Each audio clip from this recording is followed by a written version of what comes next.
अस्सलाम वालेकुम। आज हम मियोसिस पढ़ने जा रहे हैं।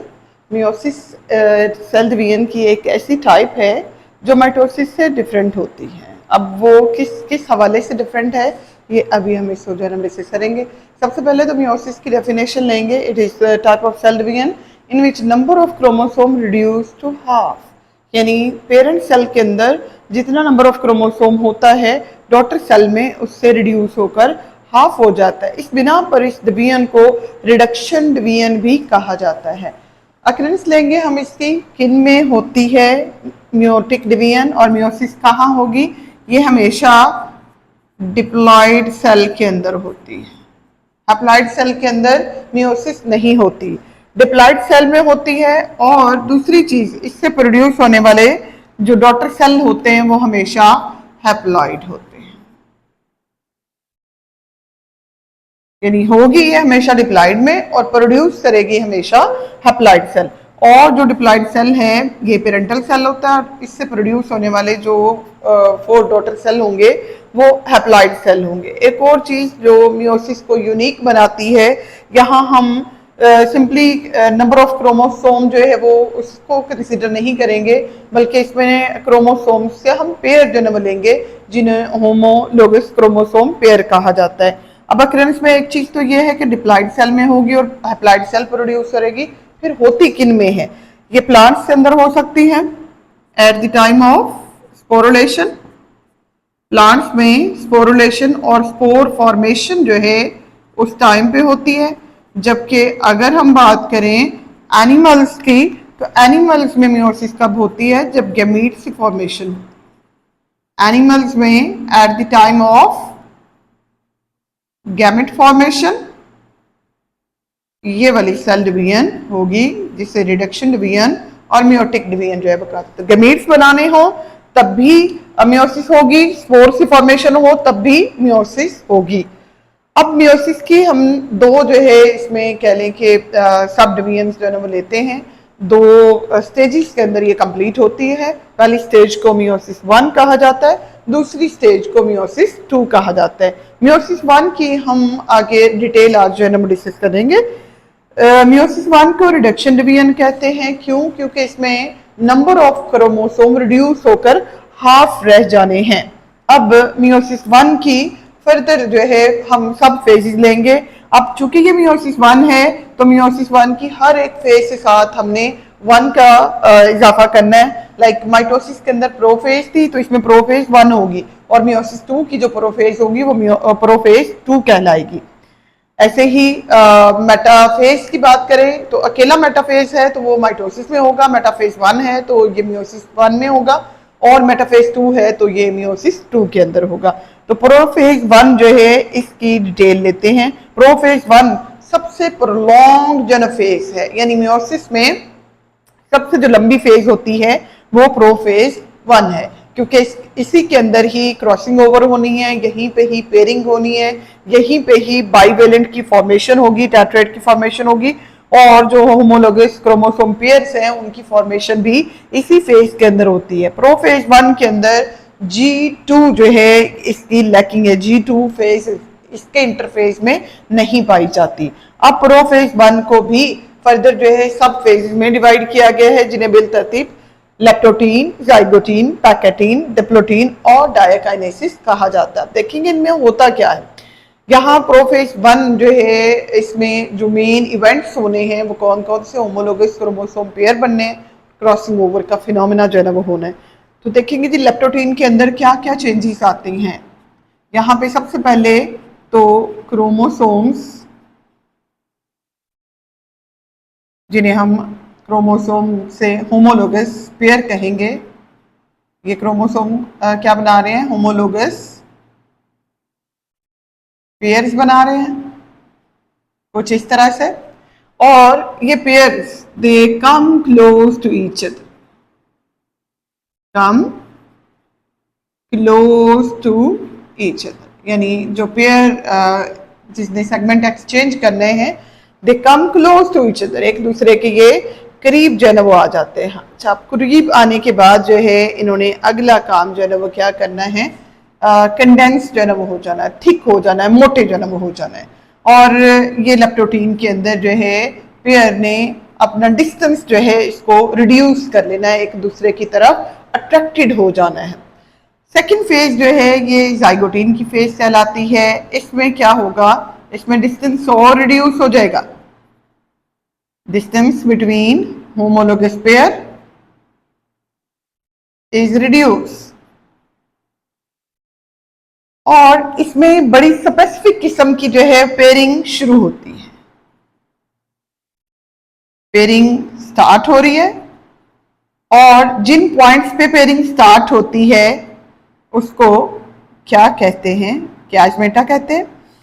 अब इसमें पॉइंट टू पॉइंट स्पेसिफिक है जी, पॉइंट टू पॉइंट पेयरिंग हो रही है। मतलब इसमें क्या होता है कि जीन लोकस के सामने जीन लोकस होगा, सेंट्रोमेयर के सामने दूसरे पेयर का, या कह लें कि जो है पेयर के एक जो है क्रोमोसोम और दूसरे क्रोमोसोम के दोनों के जो सेंट्रोमेयर होंगे बिल्कुल आमने सामने होंगे, जो इससे क्रोमेटिड्स होंगे वो बिल्कुल एक दूसरे के जो है वो करीब जो है वो आ चुके होंगे, और इनके जो कह लें कि जो लोकस होंगे वो पॉइंट टू पॉइंट एक दूसरे के साथ जो है करीब जो है वो आ चुके होंगे। सो पॉइंट टू पॉइंट इनकी जो है क्या हो गई है, अटैचमेंट हो रही है और इनकी पेयरिंग जो है ना वो हो रही है। और इस सूरत में ये क्या बना लेते हैं, जब ये पॉइंट टू पॉइंट और एंड टू एंड एक दूसरे के बिल्कुल साफ जो है ना वो आ जाते हैं, तो इसके नतीजे में जो स्ट्रक्चर बनता है उसको बाईवेलेंट कहा जाता है, या फिर इसको टेट्राएड बोलते हैं। बाईवेलेंट भी कहते हैं और टेट्राएड भी कहते हैं। ये रहा हमारे पास जो है एक टेट्राएड है। टेट्राएड इसको क्यों बोलते हैं, क्योंकि इसके अंदर चार जो है अब हमारे पास क्रोमेटिड आ रहे हैं। और बाईवेलेंट क्यों, क्योंकि दो इसके अंदर जो है यूनिट जो है ना वो आ रहे हैं, दो कंप्लीट यूनिट या दो कंप्लीट जो है वो क्रोमोसोम इसके अंदर जो है ना वो आ रहे हैं। इस बिना पर इसको बाईवेलेंट भी कहते हैं और इस स्ट्रक्चर को टेट्राएड भी कहते हैं, क्योंकि ये क्रोमेटिड्स है और ये पूरा ये एक क्रोमोसोम, ये दूसरा क्रोमोसोम, तो दो क्रोमोसोम हैं और चार इसके जो है क्रोमेटिड हैं। ये एंड टू एंड एक दूसरे के आमने सामने आ चुके हुए हैं। तो नेक्स्ट इसमें हम लेंगे थर्ड जो इसमें फेज होती है, इसको पैकेटीन कहा जाता है। तो जो हमने यहाँ जाइगोटीन के अंदर एंड टू एंड जो आ रही थी पेयरिंग आ रही थी, जिन जिन जगहों पे पेयरिंग जो है ना वो हो रही थी, उन पॉइंट्स पे कुछ सेगमेंट का एक्सचेंज होता है, ये सेगमेंट एक्सचेंज करते हैं। अच्छा, एक चीज और यहाँ पे याद रखने वाली है कि अगर हम इस क्रोमोसोम को लें तो एक क्रोमेटिड दूसरा क्रोमेटिड ये आपस में क्या है, सिस्टर है। एक क्रोमोसोम के दोनों क्रोमेटिड एक दूसरे के सिस्टर क्रोमेटिड कहलाते हैं, जबकि ऐसे ही ये आपस में क्या है, सिस्टर।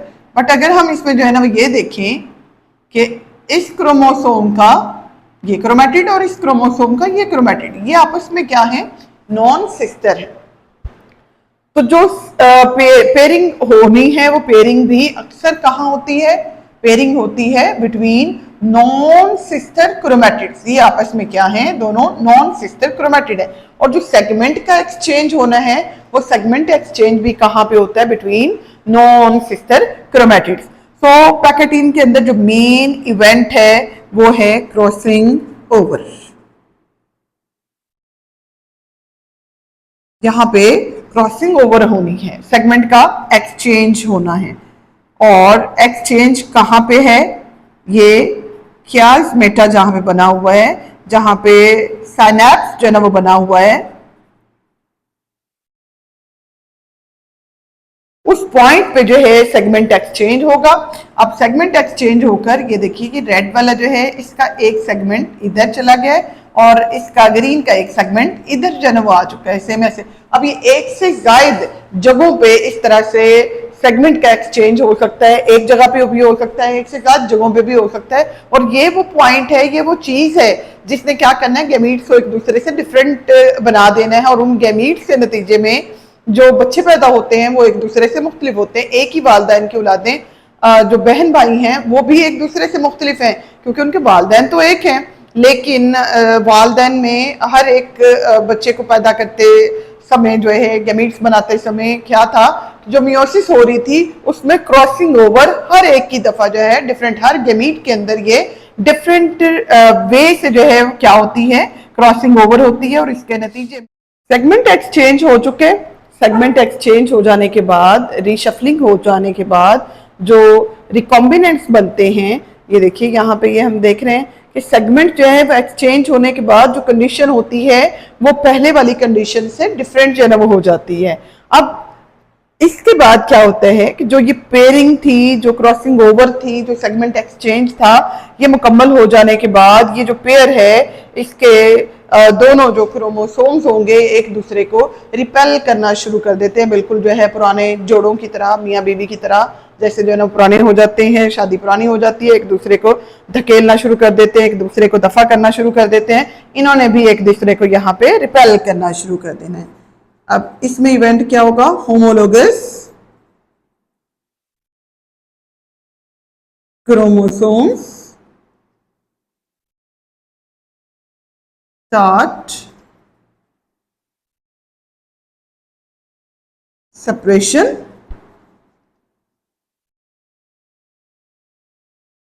एक दूसरे से इन्होंने सेपरेशन शुरू कर ली। क्यों? कैसे?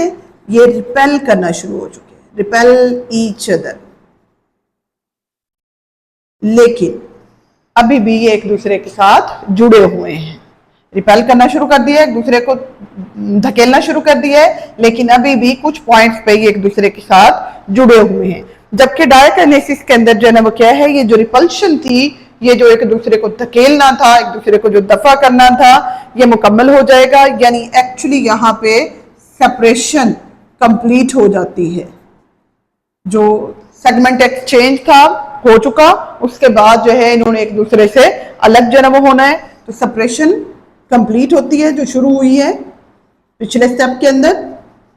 बट फिर भी इस प्रोसेस के एंड पे फिर भी किसी एक पॉइंट पे, किसी एक एंड पे ये आपस में बंधे होंगे एक दूसरे के साथ। अभी भी ये किसी एक पॉइंट पे जो है वो जुड़े होंगे और ये जोड़ इनका तब तक रहना है जब तक के जो है क्रोमोसोम्स जो है एक दूसरे से अलग नहीं होते, ये तब तक ऐसे ही जुड़े रहेंगे। नेक्स्ट हमारे पास मेटाफेज 1 आ जाती है। होमोलोगस क्रोमोसोम पेयर जो है सेगमेंट एक्सचेंज कर चुके हैं, एक दूसरे से अलग हो चुके हैं, लेकिन किसी एक पॉइंट पे अभी भी आपस में जुड़े हुए हैं। अब मेटाफेज 1 के अंदर क्या होगा? जो रिस्पेक्टिव पोल्स के काइनेटोकोर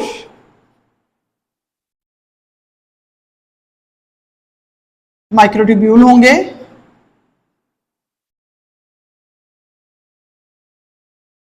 ये अटैच हो जाएंगे। ये अटैच हो जाएंगे कहाँ? काइनेटोकोर के साथ। और काइनेटोकोर जो है वो क्या है? वो प्रोटीन कॉम्प्लेक्स है, स्पेशल प्रोटीन कॉम्प्लेक्स, जो कि सेंट्रोमेयर के अंदर जो है वो पाया जाता है। अब दोनों तरफ से इस पोल से भी जो है काइनेटोकोर अटैच हो रहा है, इधर से भी काइनेटोकोर माइक्रोट्यूब्यूल और स्पिंडल फाइबर अटैच हो रहा है। और दोनों तरफ के वाले जो है अटैचमेंट के बाद इसको क्या करते हैं? इसको अलाइन कर देते हैं। यहाँ पे अलाइन कर रहे हैं, लेकिन यहाँ क्रोमोसोम अलाइन नहीं हो रहे, बल्कि यहाँ पे क्रोमोसोम का पेयर यानी होमोलोगस जो पेयर है, ये पेयर अलाइन हो गए, सीधे हो गए और इन्होंने क्या बना दी है? मेटाफेज प्लेट बना दी है और इक्वेटोरियल प्लेट जो है वो बन गई है इस तरह से बिल्कुल। उसके बाद शुरू हो जाती है इस जो है पेयर की, जो कि सेंट्रलाइज होकर अलाइन होकर जो है ना वो पड़ा हुआ है। अब इसकी सेपरेशन शुरू होगी एनाफेज 1 के दौरान। एनाफेज 1 के अंदर क्या होगा? अच्छा, पहले जो है ना वो ये था कि जो सेपरेशन होती थी उसमें एक क्रोमोसोम के 2 क्रोमेटिड थे और एक क्रोमेटिड एक पोल पे जा रहा था, एक दूसरे पोल पे। यहाँ पे क्या थे? क्रोमोसोम्स के पेयर थे। अब इस पेयर में से एक पूरा क्रोमोसोम एक पोल पे जाएगा, दूसरा पूरा क्रोमोसोम यानी इस पेयर में से एक क्रोमोसोम इधर पोल पे जा रहा है, एक इधर पे जा रहा है। ऐसे ही इस पेयर में से एक इधर और एक, और टोटल जितने होमोलोगस क्रोमोसोम पेयर होते हैं वो बिल्कुल ऐसे ही डिवाइड करते हैं। तो यहाँ एक्चुअली हो क्या रहा है? कॉन्ट्रैक्शन हो रही है, कॉन्ट्रैक्शन ऑफ काइनेटोकोर फाइबर्स जिसके नतीजे में क्या होगा,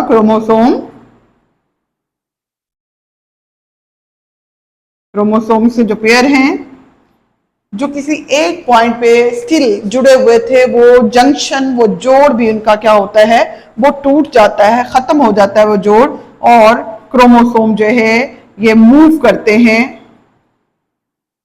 मूव अपार्ट टुवर्ड्स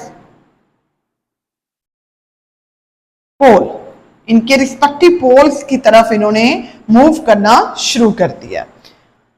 और लास्ट फेज जो है मियोसिस 1 की आती है, टीलोफेज 1। टीलोफेज 1 के अंदर क्या होगा कि जो मूवमेंट शुरू हुई थी, जो कॉन्ट्रैक्शन शुरू हुई थी, या इसमें जो पुलिंग फोर्स जो है ना वो आई थी एनाफेज के दौरान, ये कंप्लीट हो जाएगी और टीलोफेज 1 जो है ये रिस्पेक्टिव पोल्स पे पहुंचने के बाद जो है जो मतलब होंगे, पेयर्स होंगे। सम टाइम तो ये होता है कि इमीडिएटली जो है वो डी कंडेंस जो है ना वो हो जाएंगे, जो पहले कंडेंस हुए हुए थे क्रोमोसोम बने हुए थे, और क्रोमेटिन मटेरियल जो है ना बना लेंगे, और बाद साथ ये क्रोमोसोम की फॉर्म में ही रहते हैं और अगली डिवीजन की तरफ जो है ना वो चले जाते हैं।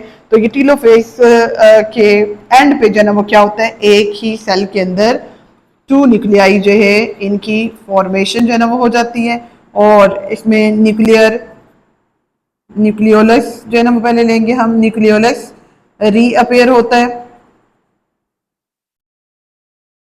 न्यूक्लियर मेम्ब्रेन रीअपेयर होती है,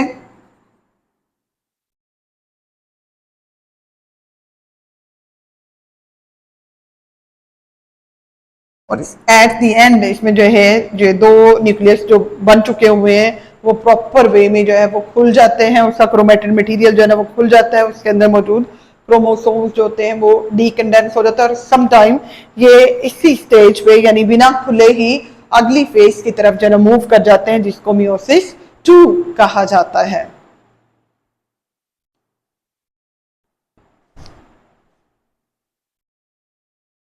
मियोसिस 2 एग्जैक्टली जो है माइटोसिस की तरह होती है, ये रिडक्शन डिवीजन नहीं है, इसमें नंबर ऑफ क्रोमोसोम जो है वो सेम रहना है, इसमें फर्दर रिडक्शन जो है वो नहीं होगी, रिडक्शन पहले हो चुकी है, रिकॉम्बिनेशन पहले हो चुकी है। तो इसकी फेजेस जो है उनके साथ 2 हम जो है वो लगाएंगे। प्रोफेज 2 है, प्रोफेज 2 के अंदर क्या होता है, इसमें क्रोमोसोम कंडेंस होते हैं, विजिबल हो जाते हैं, और बाकी चेंजेस जो है माइटोसिस की तरह, या न्यूक्लियर मेम्ब्रेन डिसअपेयर होगी, न्यूक्लियोलाइड डिसअपेयर हो जाएगा, और साइटोप्लाज्म जो है विस्कस हो जाएगा। जबकि मेटाफेज 2 जो है इसमें क्या होना है, मेटाफेज 2 के अंदर क्रोमोसोम्स की अलाइनमेंट है। अब क्रोमोसोम है, अब होमोलॉगस पेयर नहीं है, तो मेटाफेज 2 के अंदर जो है फॉर्मेशन होगी मेटाफेज और इक्वेटोरियल प्लेट की, और एनाफेज के अंदर जो सेपरेशन है, ये सेपरेशन अब किस चीज की हो रही है, अब क्रोमोसोम की नहीं है, यहाँ पे क्रोमेटिड्स जो होंगे उनकी सेपरेशन जो है ना वो होती है। और टीलोफेज 2 जो है इसमें at the end of meiosis 2 4 cells जो है इनकी फॉर्मेशन हो रही है, सारे के सारे हैप्लॉइड हैं, और ये भी बिल्कुल इवेंट्स शेयर करते हैं माइटोसिस की तरह। यानी इसमें क्या है, क्रोमोसोम जो है डीकंडेंस भी होंगे, पोल्स पे पहुंचेंगे, न्यूक्लियर मेम्ब्रेन जो है रीअपेयर होगी, न्यूक्लियोलस रीअपेयर होगा, और एक सेल के से एंड पे जो है वो क्या बन जाते हैं, 2 जो है कंप्लीट जो सेल हैं उनकी फॉर्मेशन होती है। अब चूंकि 2 सेल ही हम इसमें ले रहे हैं, तो 2 से एंड पे बनने वाले जो सेल होंगे वो 4 होंगे। तो पहले जो है ना वो ये डिवाइड हो चुके हैं मियोसिस 1 के अंदर, और उससे 2 एक से जो है वो 2 सेल बने थे, अब मियोसिस 2 के अंदर उन 2 से 4 सेल्स की फॉर्मेशन हो जाती है।